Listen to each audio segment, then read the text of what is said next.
Are we ready to rock and roll? Pat, if you can just say something to the mic so I can get a quick check. Something. Patrick, Did he just call you Pat? He did. Something. I apologize. Something. That's okay, Dick. Okay. Pat and Dick. Oh, it's like a children's book. Pat, Dick, and Al. Hey, welcome back to Even More Mashed Up. We are a podcast where we talk about all things pop culture from different pop culture angles and pop culture-y ways. I'm Alan. And I'm Patrick. Could you have said the words pop culture more? I was trying for a world record. Yeah, I'm not sure that's the world record we want. What do we want? If you're going to win a world record, what would it be, Patrick? Ooh, record for longest podcast episode. Boy, I wonder where that was going for a minute, given where we just were. Yeah, longest podcast episode. Let's We see. should. Let's see what the longest podcast We is. should see what it is, and we should totally go for it that as a record. fundraiser. We should totally go for that record. I think that's not a bad idea. That's a great idea. Did I say I'm Patrick, by the way? I didn't, but that's why I called you Patrick, to Okay. remind people that you are Patrick. I am Patrick. I like that idea. And Richard's here, too. Oh, we should totally do that. Yeah.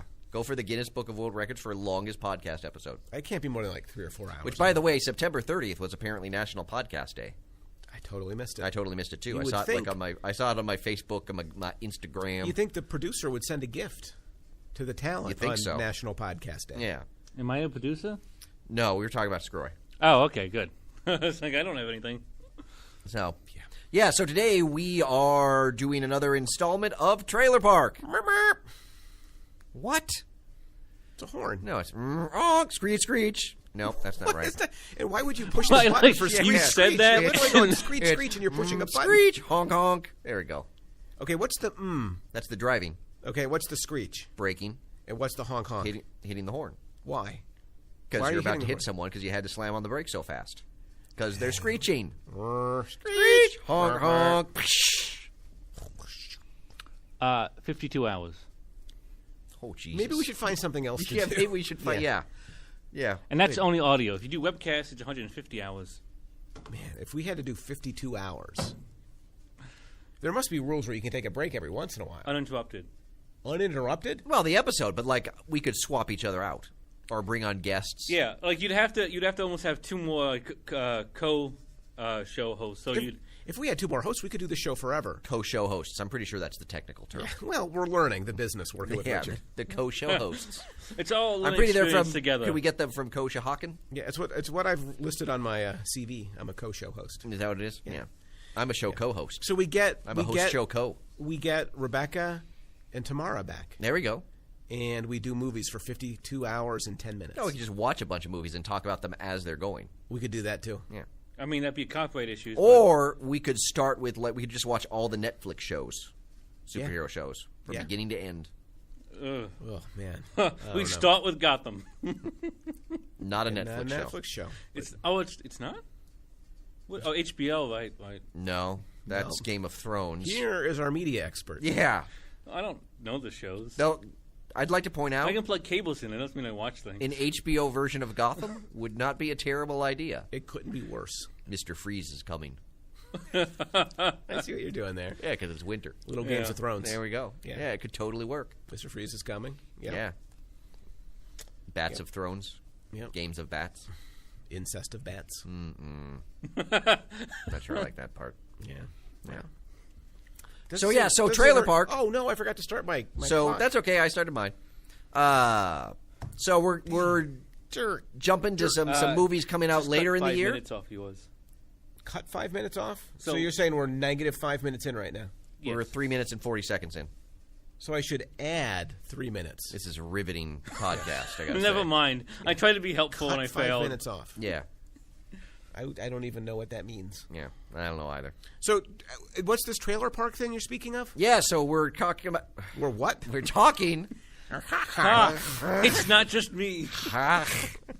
We are talking. Man, my co-show hosts today. Oh, we are. It's a shame you don't have a choice. Oh, we're at the top of our game. Can you imagine us on an hour 48 at this point?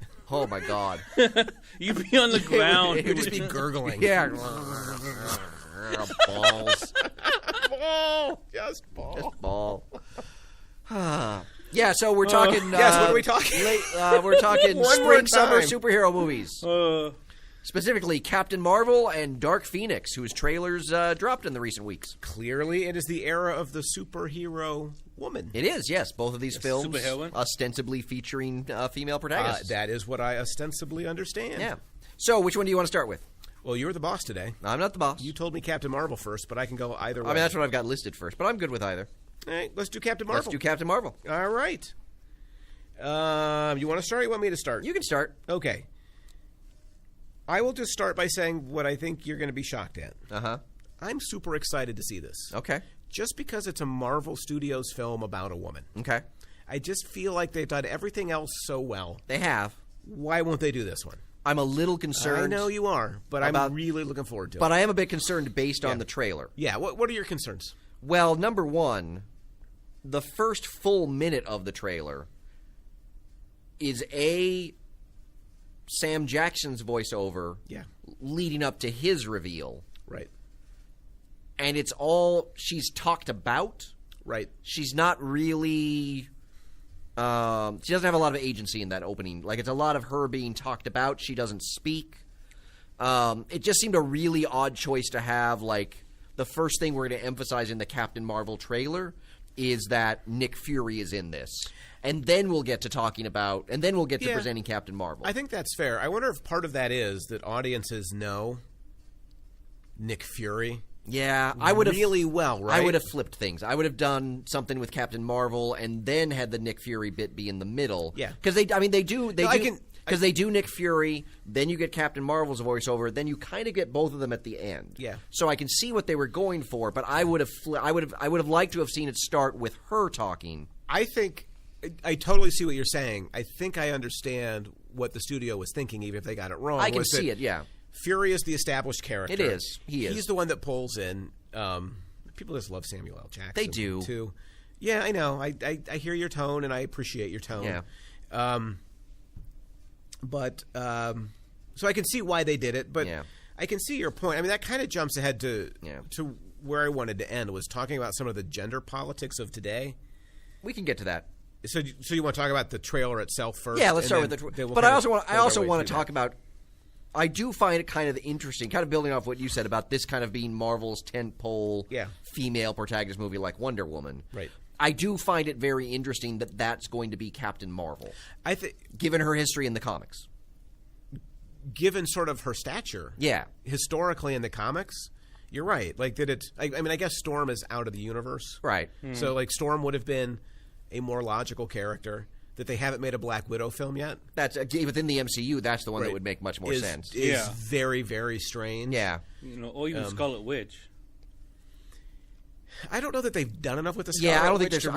I think Scarlet argument. Witch. I mean, even in the comics, I think Scarlet Witch characters like Scarlet Witch, Vision, they work much better as part of the team. Right. They've never been hugely successful in solo endeavors. Now, Captain Marvel has become way more important. In the Marvel comic universe. Well, I think of late, right? I think of Captain Marvel like when you and I were doing comics, right? As kids, doing comics. I mean, reading comics. Okay, because you guys don't wrote know what you mean. I don't. You mean want to know what you mean by doing comics? It was when you and I in the '70s were working for Marvel.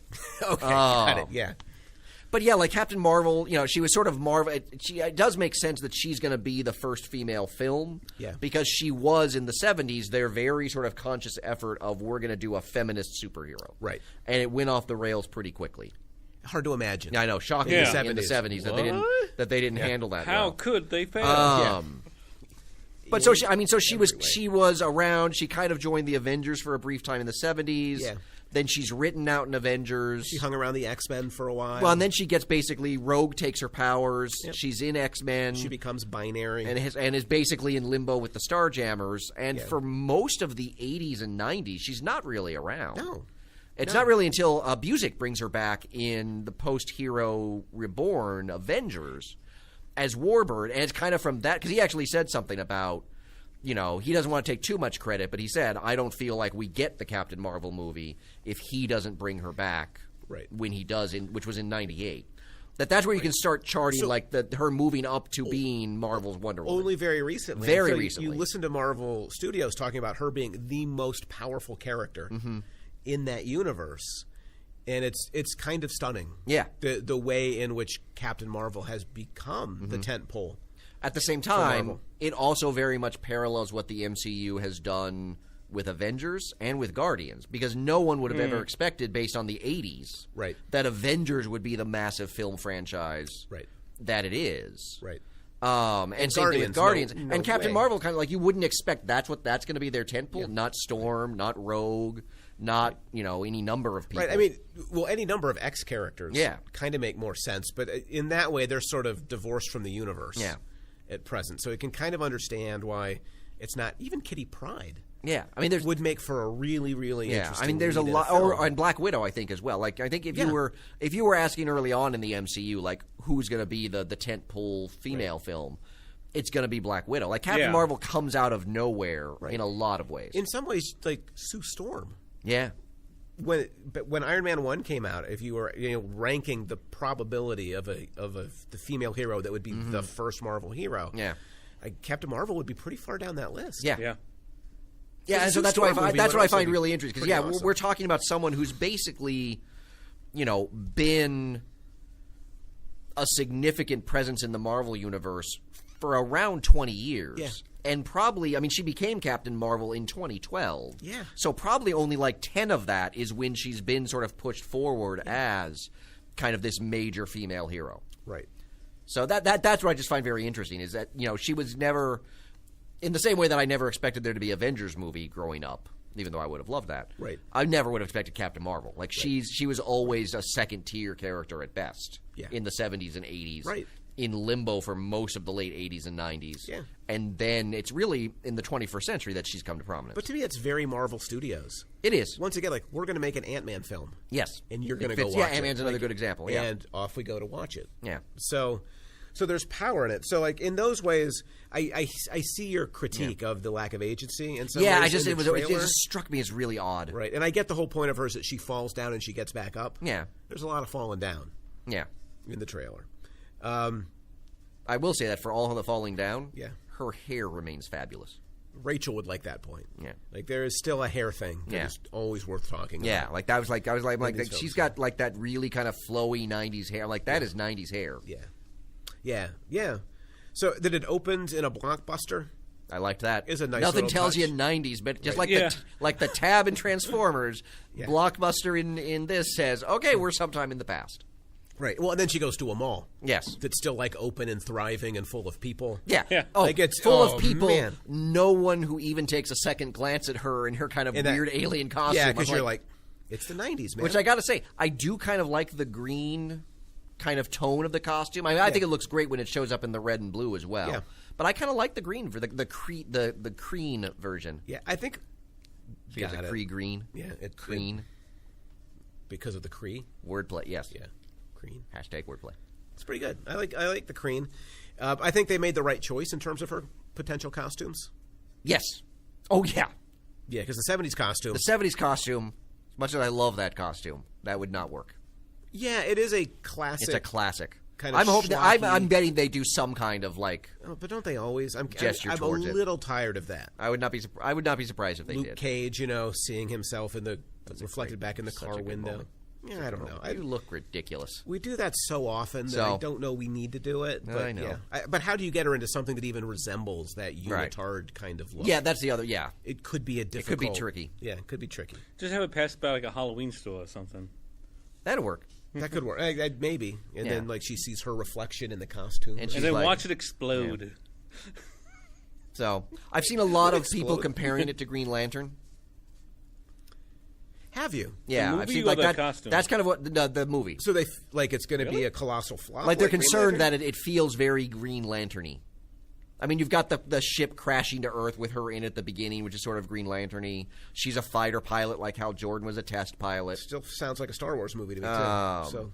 So yeah, so there's Wait, is that you know it? we see her as Those part of a two? core of Kree aliens. Yeah. That there's people have been making comparisons about it. To me, those are kind of interesting coincidences, but I don't think they're predictive for the movie. Yeah, again, Green Lantern is a good character, just the movies didn't turn out well. So, Right. like, just because they have comparisons doesn't mean anything bad. Yeah. But we live in a world like where people are always looking at stats to determine what's going to happen in this game. Or They for bring this numbers movie, to any kind and of it's discussion. Oh, kinda those dumb. people suck. Numbers are the worst. Yeah. In fact, you brought no numbers. I was waiting for you to realize that. No numbers at all. No I didn't want numbers to say so far. anything. I was worried you're going to bring So them up. far. Nope. You forgot Numbers. I did not forget Numbers. He forgot Numbers. No, I did not. There's just not really a lot of good numbers for these. There's no trailer views? I tried to find that and couldn't. Because that was apparently why Dark Phoenix got moved to the summer, was like, trailer views were very high. Yeah. So they're very high, so we're going to move it further out. Yeah. Coming back to the movie? Yes. Skrulls, I'm in on. Like, I've been waiting for Skrulls to show up in an Avengers film forever. I think my favorite part of the movie is when she punches the old lady woman. in the face. I really hope that's a Skrull, because if not, this movie just got dark in a way I was not anticipating. I saw a headline online. Let me explain why she's punching an old woman. I'm like, you need that explained to you? Yeah, I did. Well, she wants to see. Well, and the other thing too that I do like Fair is enough. they so you don't are. know the Skrulls? I had no idea what. I just assumed she had a bad day. It was a subway. The Skrulls are shape-changing aliens that infiltrate by taking on the appearance of people. I do like, and that's the other thing I do like about it, is that it is deep diving into the MCU. Yeah. Like, we've got Fury and Coulson, so we've got S.H.I.E.L.D. Can I say, I really like Coulson. The more I've watched S.H.I.E.L.D. I was happy to see him in the trailer. I really like Coulson. Samuel L. Jackson, I could take or leave. Like, Fury, I could take or leave, but to see Coulson back and, like, with a full head of hair? Yeah. So I like, Fury and Coulson, we've got the S.H.I.E.L.D. stuff. Yep. We've got Dr. Minerva and Captain Marvel from the Kree. Yep. I really hope we get the Supreme Intelligence. Like, I want floating green head dude. You would want I want full on. And then we also get Ronan and Korath the Pursuer from Guardians. Now, I'm not thrilled that Ronan's back. I didn't find him kind of the most interesting. He's not. But characters. But I feel like this could add some. But he is next to Captain Marvel. Yeah. He's the original Captain Marvel. He's probably the most recognizable Kree character that Marvel has. Yeah, that's fair. So I could see bringing him in, and they established him as part of the Kree and Guardians. So it would be weird to like have this whole section on the Kree and not have Ronan there. So is this going to be like a Skrull Kree war? I think it might be laying a groundwork for that. Okay. Man, that would be a great stinking movie. I mean, it seems pretty clear that it's either that or the other thing they're talking about is maybe this is a precursor to something like Secret Invasion. Secret Invasion just strikes me as a great film. Yeah, it could be really good. It's a great film. Yeah. Where does this fall in the timeline of the Avengers? It's set in the 90s, so it's before everything. It's before any everything. Avengers movie you've seen. It might be... Well, not before, I guess. After World War II. Would it be... Don't know. It would be after, like, Peter Quill getting kidnapped in Guardians, because that was in the 80s. Like when he gets zipped up to the ship. Because that music is like late 70s, early 80s music. So it would fall in there. Nothing crazy has really happened on Earth at this point. That people know about. Like, like Quill's been kidnapped by aliens. Nobody would know the second about. Guardian. And what's-his-face's Quill's dad, like when in the second Guardians where the weird things grow on Earth. Yeah. That's all before most of the MCU, but after this. That's what I'm saying. So even that, because that's immediately after the first Guardians film. That's right, because and the first Guardians film is basically 2014. He has to get her pregnant. Yeah, with the baby, so he can come and steal the baby later. Yeah. Well, there's the Captain America stuff, right? Yeah, which happens during World War II, which introduces Red Skull, because that raises Tesseract and a lot of weirdness. Yeah. But that could all be top secret in the sense of the world not knowing as well. Yeah, right. But okay. They probably know about Captain America. I mean, he was. But I mean, like the Tesseract and Red Skull. But it's before Iron Man. It's before Thor. It's before any of those. So again, nothing crazy is happening on Earth, like big deal. Well, except for the Captain America stuff. Yeah, but I mean, like you're saying, the Golden Galaxy. But it does raise the question of like, where has she been all this time? Which I'm sure the movie's going to answer at some point. But I do maybe like some quantum verse time travel. She's just chilling with Hawkeye. But I like that they're. She's been on house arrest for 3 decades with Hawkeye. She's just been playing like checkers or whatever. Did you just deal checkers? Yes, he did. That's why Rich sucks at checkers. I always win when I play against myself. I've got 5 of a kind. Checkers at me. I've got 5 red chips. That's a royal flush. I mean, I just throw checkers at people to the go I away. win. Probably doesn't take long. So, but I do, So, like, I like the way it's digging into the MCU. Yeah, I like that it's all the stuff that kind of makes sense. Like the cosmic stuff, it's S.H.I.E.L.D. And if it sets up Secret Invasion, I'm double thrilled. Yeah, with it, like even happier.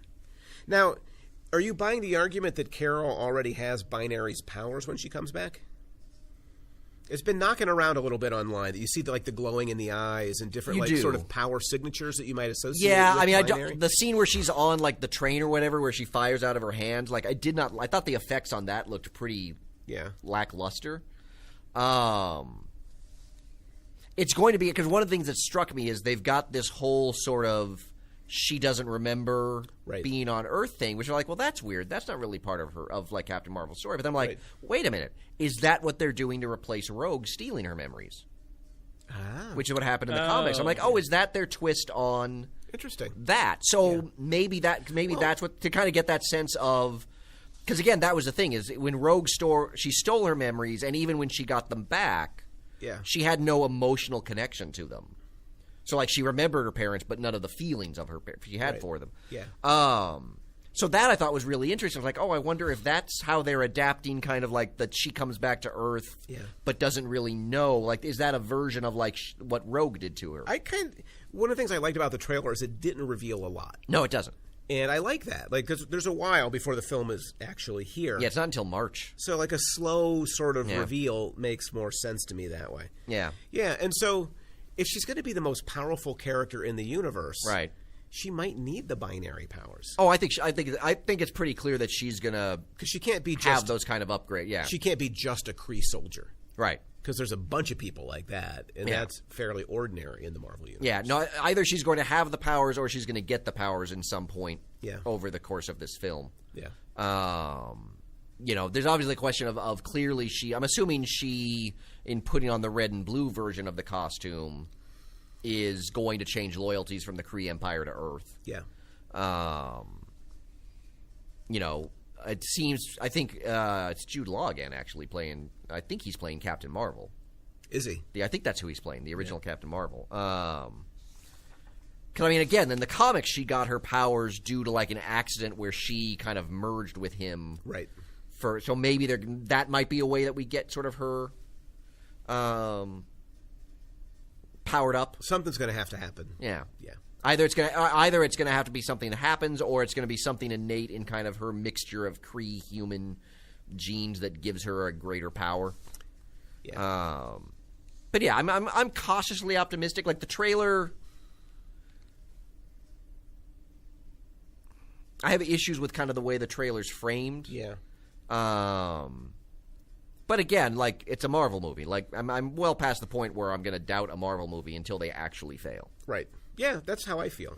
And I really hope they don't fail on this. Yeah. This would be the worst time to fail. If they do, it will be disastrous. We haven't gotten to what is my favorite part of the trailer. Which is what? And then I've got one more point, and then we should probably move to Dark Phoenix. I can't believe you can't guess what my favorite part of the trailer is. Is Hawkeye in it somewhere? No. I don't know, then. Maria Rambeau. What? The African-American female pilot that she's with? That's Rambeau. That's Rambeau. That's her, the mom of Monica. So you think that becomes kept I just is it just an Easter egg? I don't know what it is, but I bring her along. I would love it. If they brought the second Captain Marvel as photon, I just love that they've established the Rambeaus in the MCU. I'm just that because that's the era when I got back into Avengers. And it means you'll see Monica eventually. That's my sense. At least as a kid. As a kid, that's what I'm getting. I'm we've got to see Monica hanging around with her mom. Yeah. That I'm the fact that they just acknowledged that Rambeau is part of the Captain Marvel legacy. Yeah. Just makes me happy. That's nice. I'm Rambeaus. The Rambeaus. It's a really nice. Because because that's the Stern era Avengers. That's when I got back into collecting comics largely regularly, and that's when she had her heyday. So I was very excited. I'm thank you for including her as part of the Captain Marvel kind of legacy because she gets left out. Very cool. Too much. No, that's very cool. It might be worth pointing out real quickly how this fits into the gender politics of today. Oh, yeah. I don't know if you saw the controversy online or not about how she needs to smile more. Oh, God. Oh, all these people complaining about how she's not smiling enough. You know who I think needs to smile more? People who write that kind of stuff? No, Brett Kavanaugh. He seemed really sad the last time he was on TV. Sad would not be how I would describe him. I would say more, belligerent and angry. Yeah, but if he smiled more, maybe if he smiled more, he'd be. I think he would look creepy if he smiled more. He's creepy either way. Yeah. Anywho, so when I watched the trailer, I didn't really say, "Man, she's not smiling enough." No. And have you seen the Photoshop of the male heroes? Who aren't smiling, but they now put big smiles on Thor's face and everything, and you realize how ridiculous it is, and thus how gendered it is. But CNBC wrote the following. Despite the success and potential for this new wave of Hollywood content, the challenges that surround female superhero films still need to be considered. They will be under an even larger microscope than male-led superhero films. Oh, yeah. Yeah? Yeah. Oh, that's totally fair. I mean, particularly this one coming in the shadow of Wonder Woman, like there's kind of that additional like microscope.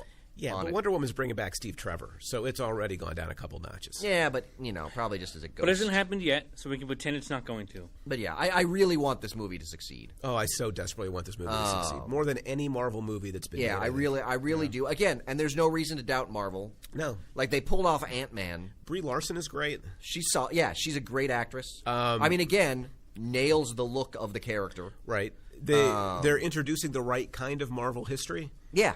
Into the film. They seem to have made smart choices. Yeah.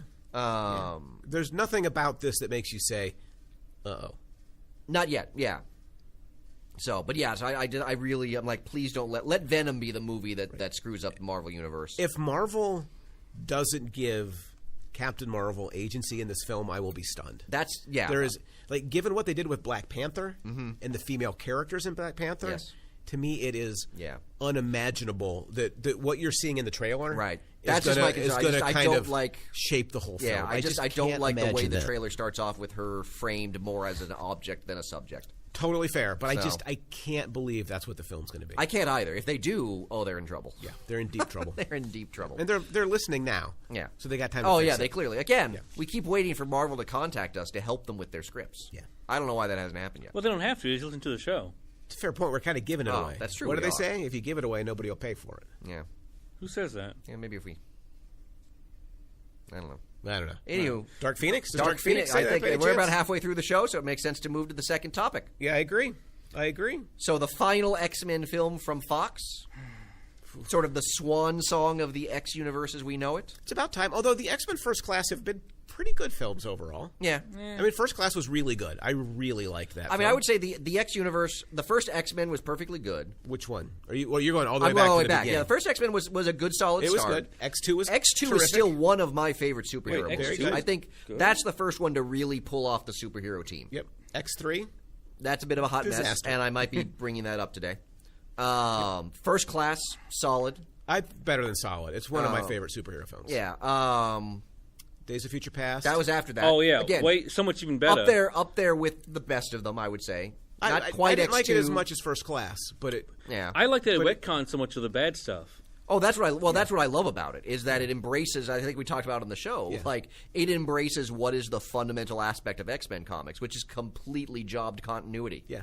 Yeah. And the fact that they basically created that movie to wipe out all the Wolverine. Yeah. Wolverine Origins, X-Men Last Stand. Like, the purpose of that movie is to cleanse the palate. Yeah. And then X-Men Apocalypse. I liked X-Men Apocalypse. It was a good superhero movie, but it's not great. It's not a great film. Yeah. Agreed. And now, so Dark Phoenix yes, completes it. Yes, it does. Like, sort of the first... So do you want to... I do have a fair or foul on this. I have some as well. I have one from the Mary Sue. Oh, the Mary Sue. Yes.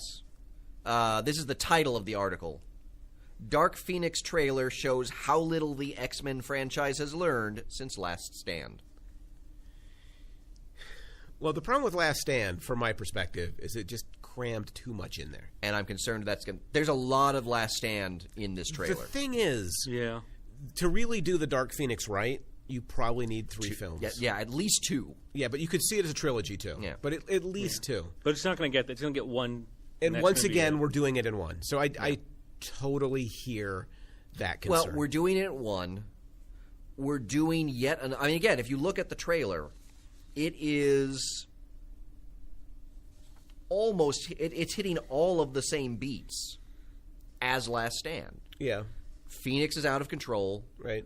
Xavier did something to her. Yeah. She goes to Magneto. Yeah. She ends up fighting the X-Men. And it's just particularly given, like, the cosmic scope of Infinity War, like, the grounded sort of realism that the X universe has been in, and that this is another kind of grounded, realistic Dark Phoenix. Like, I don't want to see that. Like, I want the space opera. Right, I want Shi'ar. I want, like... Right, there aren't going to be Shi'ar in this film. To me, I'm assuming there aren't. It's hard to say. Like, we don't know yet. Jessica Chastain's character, that's the white-haired woman, All we know about her name is Smith. Right. And she's apparently an alien. They're describing her as an alien shape changer. I just heard that she was a shape changer. I saw a thing that said she was an alien. I've not seen that said. I mean, that Yeah. might help a little bit, but she works better as the bad guy if she's a gender-swapped mastermind. Well, there's a couple things she could be. She could be a gender-swapped mastermind. Which to me is the way to go, because I said she could be a gender-swapped. I think she's canon. going to be playing that role either way. She's clearly going to be the one manipulating Phoenix into going dark. Yeah. Right, no, that's true, but I want it to be the way Mastermind did it. I could see her as a mastermind. Yep. With the white hair, I think an Emma Frost playing the role of Mastermind.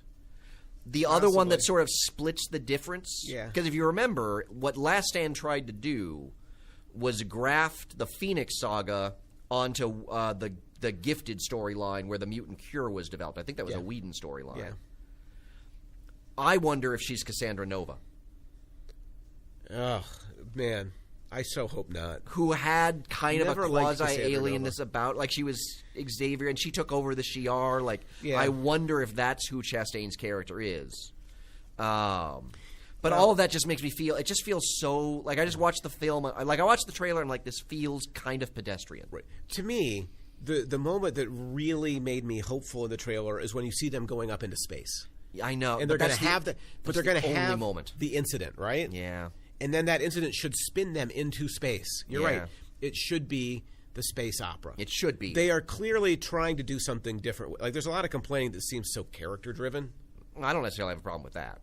I don't either, but I've got a lot of stuff from Forbes I want to run by you. Well, but they're dubious. Again, going back to Last Stand, you know, there's the shot of like Magneto's Brotherhood, which apparently includes Selene, and Red Lotus, who is a minor character in Extreme X-Men. Yeah. And all I look at that and I say, oh, so that's basically like how Psylocke was introduced in Last Stand. Like with Selene, it seems like a major character in the comics that's basically going to be a one-off minor cameo. Yeah.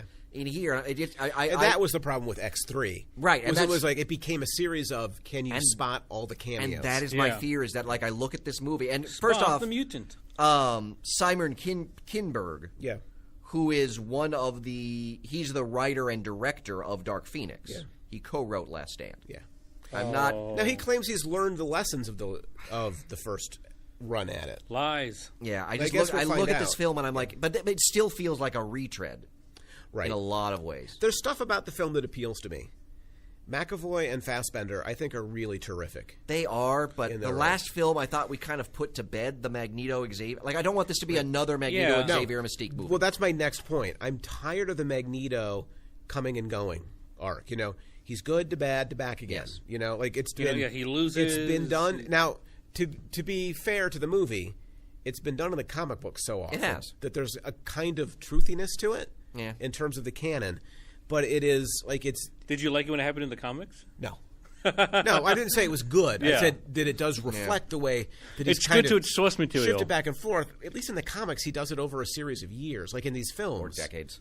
Right. It's just it's 15-minute shifts. Yeah. Today's Tuesday. I'm evil. I mean, Fassbender is great, but the way they're using him, not so much. Yeah. Jessica Chastain is great, but if the character's not right... Yeah. Well, we just have no idea who her character is. Now, I'm hoping they're calling her Smith. Oh, I'm assuming that's a pseudonym. To hide, the truth of it. It better be Mastermind, or I'm unhappy. That would be the most logical choice. Would some version or some character blended with Mastermind. Yeah. It's what it's got to be. So, let me give you some fair or foul from Forbes. Okay. Which is very dubious. They are like you on this film. They have a lot of doubts. I thought you were just telling me that what you're about to read was dubious. No. They are dubious on the film. Yeah. So they point out, number one, that Dark Phoenix being set in the past, right?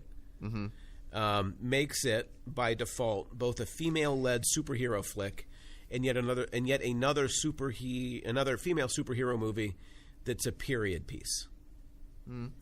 This is a frankly bizarre coincidence that perhaps shows an unwillingness of studio executives to embrace the idea of present tense female superhero movies. Oh, that's interesting. Right? That Wonder Woman's set in the past, that this is set in the past, that Captain Marvel's set in the past, that all of these female-led movies are time displaced. Yeah. None of them... Now, obviously, Captain Marvel is clearly coming to the present. Yes. Yeah. Right? She's coming to part 2 of Thanos. Yes. Like, that's coming for sure. But to this point, in a way, what do you think? Like, what do you think of the observation that the female superhero movies that have been made have been sort of segregated to the past? And even the next Wonder Woman is still only getting to the 80s. Yeah, 1984. That's a really interesting observation. I mean, it's hard to... I don't necessarily...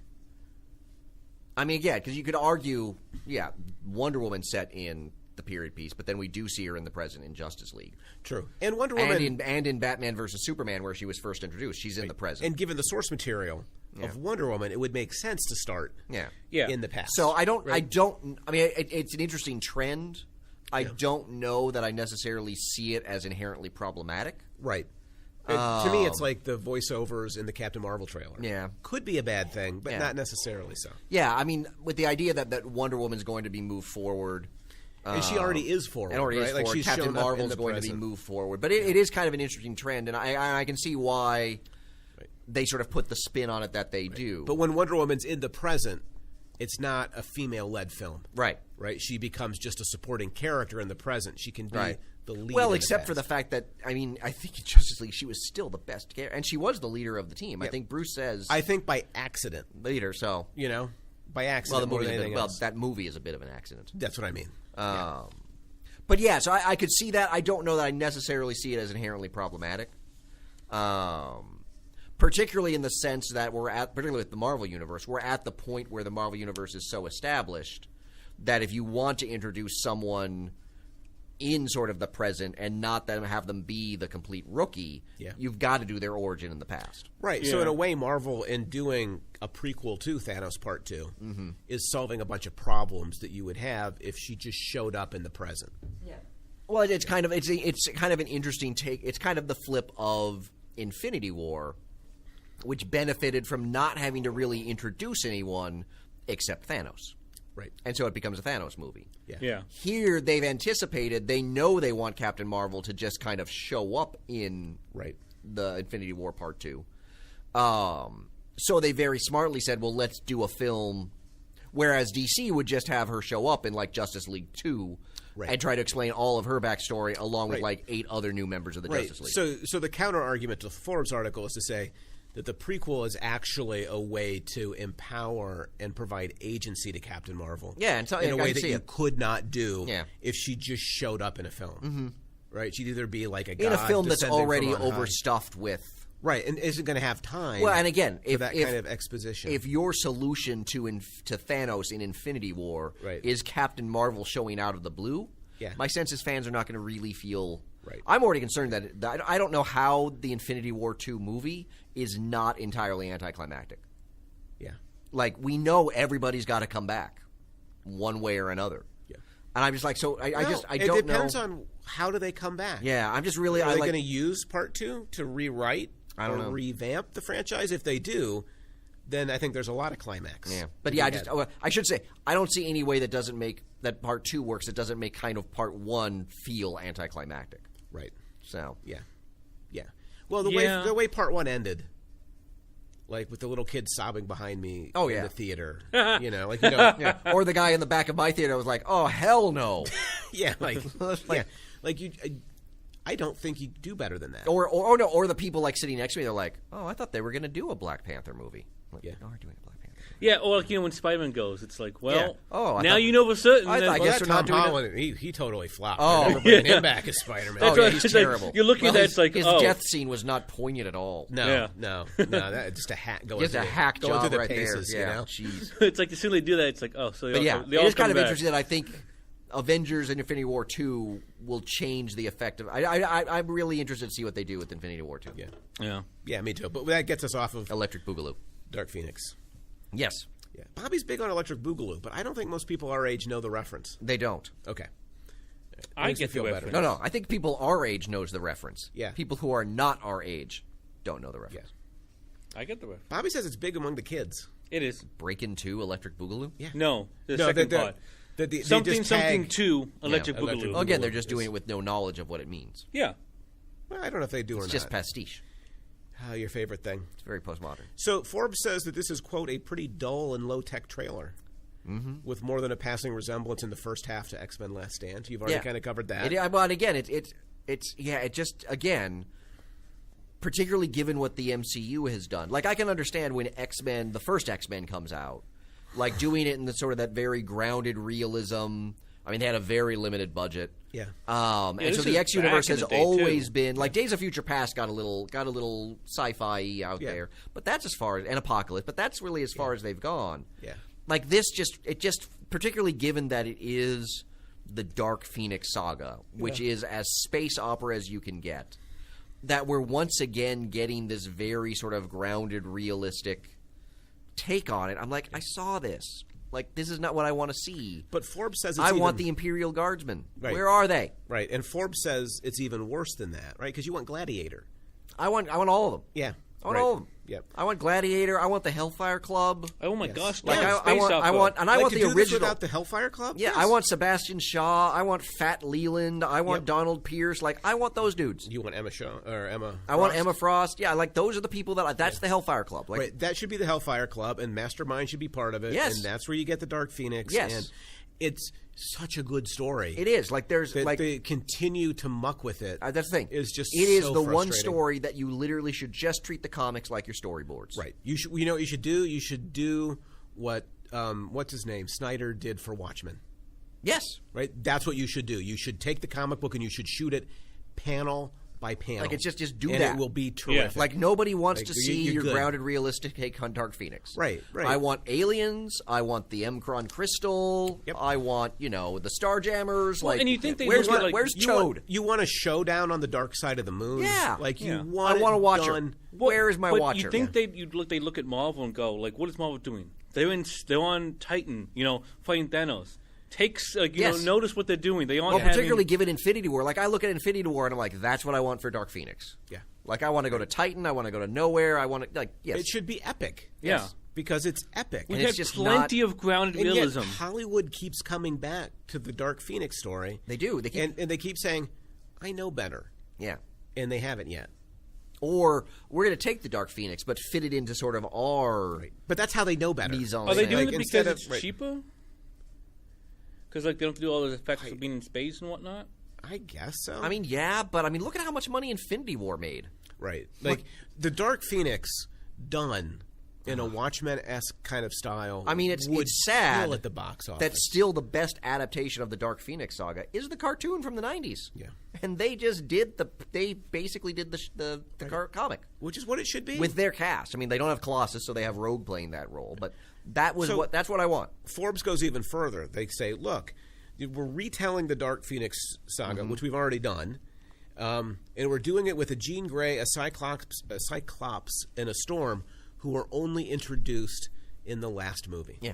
Like, they're characters we don't even know that well. Yes. Also, he says, quote, this is like telling the Killing Joke is the very first Batman Joker movie. Yeah. Yeah. Right. How do you tell the Dark where did their Phoenix cool individual costumes go? Yeah. From the end of Apocalypse. Yeah. They're wearing the Grant Morrison X. I'm like, no, where were their cool 80s costumes? Yeah. I want their cool 80s costumes. Yes, I do too. Yep. So, yeah, no, I mean, you look at the team. It's Cyclops, it's Jean Grey, it's Storm, it's Nightcrawler, it's Beast. Yep. Like, how do you screw that up? Yeah. Like, that's a classic X-Men line. It's a great X-Men Now, the one thing lineup. I do like in the trailer is I do like the split between Beast and Professor X. Yeah. Because you see Beast on Magneto's side. Yeah. And I like that because that's actually one of the through lines basically from First Class has been their kind of partnership. Yeah. And so I do like that they're doing something with that. Like, that's the one, like, that's, again, the character part, somewhat of the emotional core, like the way in which that Beast clearly feels betrayed by, Professor X, whatever he did to Jean Grey to keep her safe. Yeah. Because that's what he did in Last Stand. Right. Yeah, he doesn't learn. But being really smart, I do like the, Professor X sucks, because Professor X does suck. He does kind of suck. And it is the kind of thing he would do. It totally is the thing he would do. But if you're going to retell the Dark Phoenix story, retell it from the comic book, not the terrible Stand. film. Yeah, like I don't. That seems sort of self-evident to me. Yeah, I don't. It is one of the great comic book stories. Yeah, it's almost like, okay, they didn't like our Last Stand, so we're going to do it again the same way, but better. Yeah. It's like Rocky and Bullwinkle. Watch me pull a rabbit out of my hat. Again? That trick never works. Yeah. So I just I just wish Dark Phoenix was better. Yeah, I'm with you. And what happened to the New Mutants movie? Well, Forbes ends by saying, if Dark Phoenix implodes, it'll be all too easy for Walt Disney and Marvel Studios just to swipe the slate, save for Ryan Reynolds' Deadpool, and reboot the franchise. Yeah. Is that where we're headed? Like, that's what I wanted to ask you. It looks like they're going to have to do another Days of Future Past kind of thing, you know? Like, what's next for X-Men? I think they just scrap it all. There's not much left that they would want to use. And recreate it inside Well, particularly given that, I mean, the one thing that that sort of, I think, kept the X franchise plugging along for the longest time was Jackman's Wolverine. Yeah. And this is going to be the first X-Men movie without him in it. Yeah. And I think is really worried that these new actors don't carry a franchise like Halle Berry. I'm not sure that Halle Berry ever carried the franchise. Well, but she was a star when she was in X-Men. Jackman, well, she was considered a big star, right? She was. I feel like she was kind of on the downhill. You had what's his name as Professor X? Like, you had Patrick Stewart. Like, you had big names. You had big names to like Ian McKellen as right, Like, Magneto. so, and that this new group, Ty Sheridan and Sophie Turner and Alexander Shipp, don't have the same kind of. They don't have. I mean, I like them. Of course, Hugh Jackman was unknown when he first showed up. Yeah, X-Men was his first movie. Like, I just cannot believe that was Hugh Jackman's first movie was X-Men. But New Mutants is coming, I assume. I think so. I'm just not sure when. And then what? Like, you're in charge of Marvel Studios now. Oh, haven't I told you my theory? No, I don't want that. I don't want you to use the Fantastic Four and X-Men to create space for Avengers to reboot. I want a new idea from you. But that's my idea. I don't like it. I want something new. That's the Avengers have to be kept Welcome alive to Hollywood. during this time. No, they don't. I'm going to go fund a Green Arrow movie if you don't come up with a better idea. Why don't you just fund a Hawkeye movie? No, it's supposed to hurt you. It's supposed to hurt. Wouldn't an X-Men versus Avengers movie be really great, though? Not really. No, because then you're getting into the worst of the comics. Oh, it'd be great. No. Pare the teams down. No, you know what? No, actually, you know what you do to bring them together? What? I got 2 words for you. Dark Phoenix? No. Secret Wars. That would be awesome. You have the Beyonder bring Fantastic Four, X-Men, and Avengers onto Battleworld. Now you got something going. That's what you follow this up with is Secret Wars. Spider-Man gets a black suit. Everybody wins. You do Secret Wars. Yeah. That's what you do. The problem is you've got a bunch of Avengers who are retiring from the Avengers acting gig at this point. So that's still fine. Then you've got a bunch of new people coming in, like Captain Marvel. I guess so. You could take like the B team Avengers. Yeah. I mean, that's the issue. Is that Secret Wars only really works with your big name, people. But I mean, Secret Wars would be a way to bring them all together. Yeah. With the Beyonder. And that could even mix universes if you wanted to, but I'm assuming Marvel doesn't want to.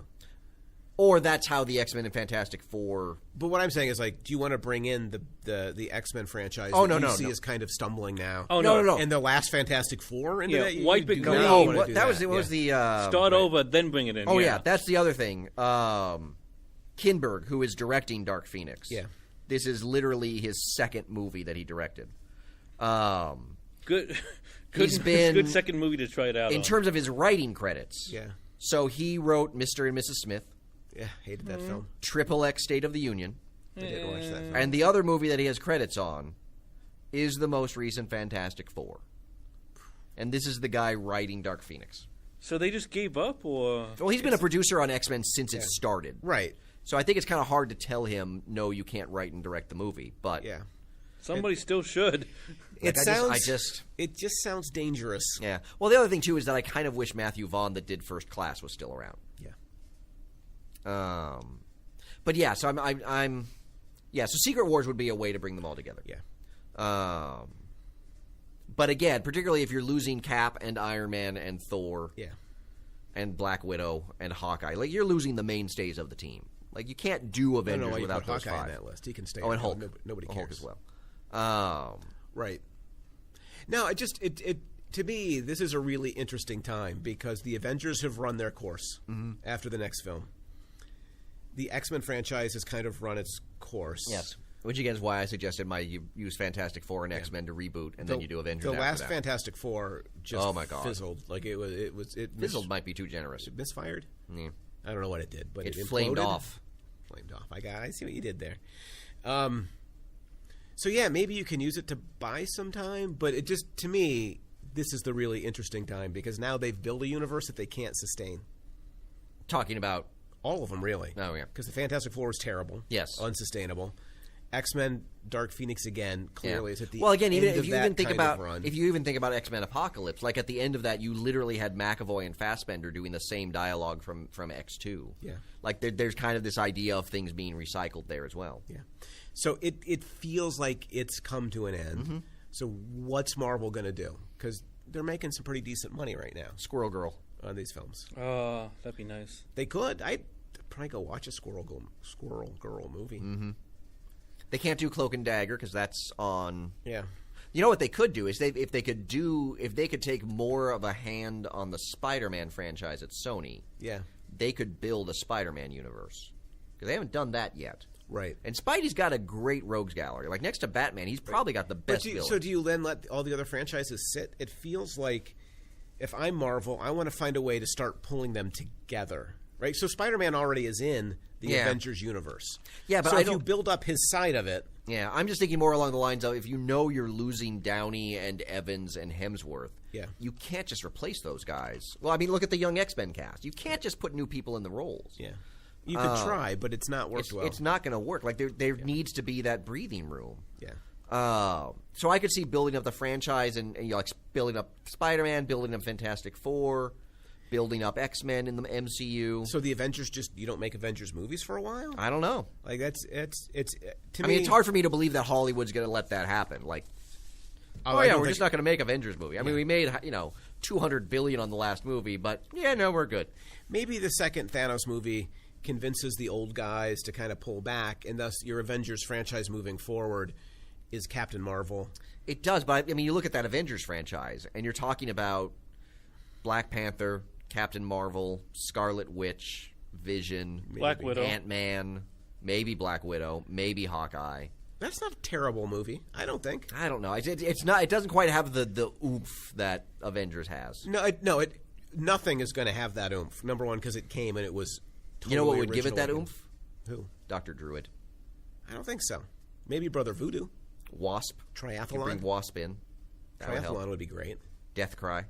I want to see like an all-female Avengers. You mean the Lady Liberators?